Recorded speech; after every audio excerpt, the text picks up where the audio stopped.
This is the Horse Radio Network. This is episode 439 of Horse Tip Daily, a different horse tip, a different equine topic, a different equestrian expert every day. Horse Tip Daily brings the world of equine knowledge to you one day at a time. Today's tip is sponsored by FeedXL. Visit them at feedxl.com.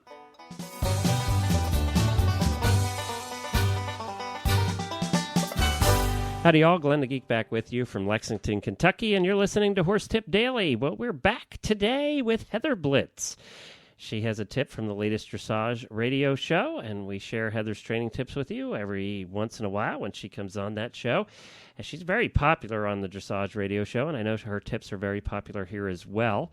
And this is taken from episode 99 of the Dressage Radio Show. If you'd like to listen to that whole show, you can go to dressageradio.com. And we're going to be back with Heather's tip right after I talk to you about the health of your horse. You know, we never quite know whether we're feeding our horses correctly, whether we're giving them too much of this or not enough of that. Geez, we don't even know if we're feeding ourselves correctly. So the way you can find that out is going to FeedXL.com. It takes you a couple minutes to put information in about your horse. It takes you a couple more minutes to put information in about what you feed your horse. FeedXL was written by, the programs were written by doctors of nutrition in Australia, and they take that information, crunch it all down, and spit out some reports that shows you whether you're doing right by your horse, whether you're giving them too much of this or too little of that, whether they need more vitamin A, vitamin C. It really is thorough. And then you can have the confidence to know to adjust, and it helps you adjust your feeding program so that you know you're feeding the exact right stuff. And you can do that by going to feedxl.com. It's simple, it's easy, and it gives you the peace of mind to know that you're doing the right thing by your horse. This clip out of the Dressage Radio Show by Heather and Chris talks about Heather's horse Paragon and where she's at with him now. And I just thought it was interesting. I don't know if there's exactly a tip in here, but I thought it was interesting, the discussion about Paragon and about the struggles when you get to the higher levels of dressage. And I thought you might find it interesting too. It's a little bit of listening to a Grand Prix rider talk about the struggles they have as well. So take a listen. Well, I know how much you love talking about Paragon, so here's your opportunity to fill us in with Paragon's diary. Well, Paragon is on not a new journey, but I guess just the next phase of the journey that he's been on ever since he was started, a 3-year-old. He's starting in on the jump that he needs to make from his small tour career, which he's been so, I shouldn't say breezing through because he's worked hard to do it. But, you know, it's more or less been easy for him to do what he's done so far. From that into the Grand Prix. And it's an intimidating thing to do because you basically have to take what I feel like is a more than perfectly good small tour horse and then start messing with it. And it's just, you know, if any of you out there listening have gone through that transition, you know, starting to bring up the questions that you need to ask of a Grand Prix horse, you know how much of a huge difference it is between the two levels. And I've heard some trainers say that they think and I sort of believe this, it's a bigger difference between Prix St. George and Grand Prix than it is from training level to Prix St. George. And it's profound, I think, how different it is. And it just comes down to, you know, they don't really get a second to have, you know, any discussion, any room for excuses. It's just got to happen. You know, they just have to stay connected. They have to stay through. They have to be really, really strong for everything that you do.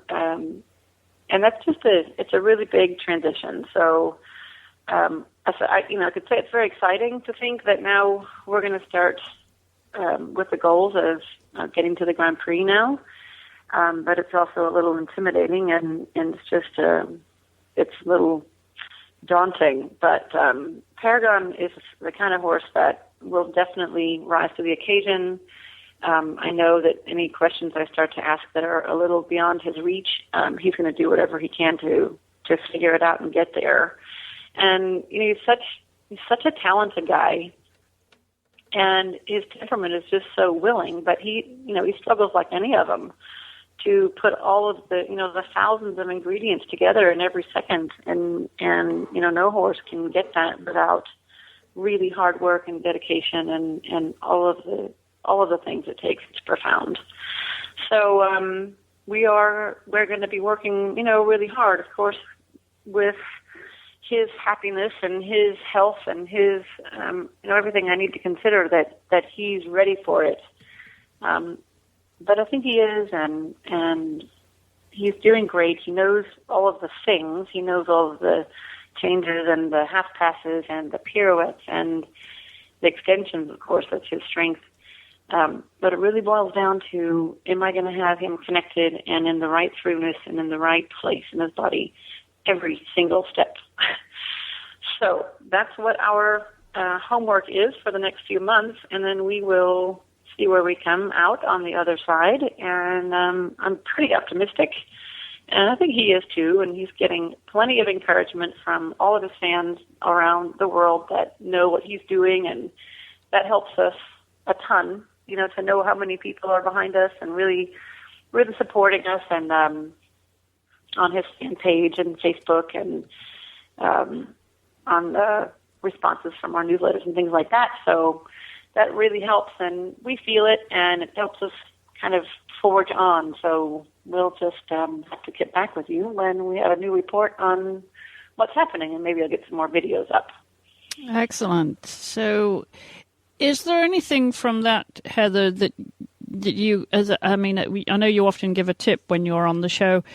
Is there anything that sort of comes to mind that like you mentioned, the difference between going from, training to the level he's at now, and then, the next level in terms of taking a horse up through the levels? Is there any tip there that you think would be helpful for our listeners when they're wondering, how quickly they should proceed? Of course, each horse is different, but anything that comes to mind that would be helpful to them? Well, you just said it. I mean, every horse is so different that of course, every single one of them will take a different amount of time. But I guess the answer lies in that, too, that if you are good enough at reading your horse, which is much easier said than done, sometimes horses can fake it that they're doing fine, and sometimes they can fake it that they're overstressed. And you really have to be good at, not being faked out by them, and knowing, when it's real that they're saying this is the limit, or when it's them saying, that I want to really believe in you. If this is really your goal, I'll do it, that you don't back down too soon. It's extremely difficult to know. Of course, I always keep my veterinarian on hand to make sure that he's along with me, and he makes sure my horses are healthy from his perspective, that there's nothing wrong.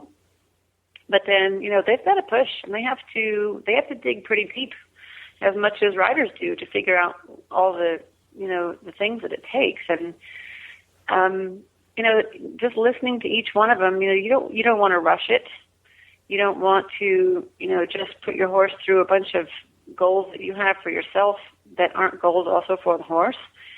But you also, you don't want to rush it, but you don't want to waste time either. So, finding that perfect balance between challenging them so that they're interested, but not over pushing them so that they don't know what's going on, is the thing that I think really separates one trainer from the next. And that's what we all really strive for every day, is that perfect balance. So all I can say is good luck, because it's hard. And each horse presents its own challenges. Absolutely. Yeah. They all have very different training challenges, but they're all trying to get, all of the challenges out of the way and on track to, we all want to get to the same destination where we have, ultimate cooperation and partnership and suppleness and power and all those things. We all want to get there, but the path to it is different for every horse. So it's kind of like we all start from a different location, and each one's map is different to get to the same ending point. So it's an inherent challenge. Well, thank you once again to Chris and Heather for providing these tips. If you want to hear the rest of that episode, it's episode 99 of the Dressage Radio Show at dressageradio.com. And that's about it for this week. If you'd like to send me an email, it's Glenn with 2 N's at horseradionetwork.com. I'd love to hear from you. Well, maybe you have some ideas on tips you want to do, or you yourself are a person that thinks you can contribute. We've had listeners contribute to Horse Tip Daily before, and that's a lot of fun. So please do drop me an email. I'd love to hear from you. That's it. Till tomorrow when we come back with another new expert and a different horse tip. Until then, stay safe, everyone.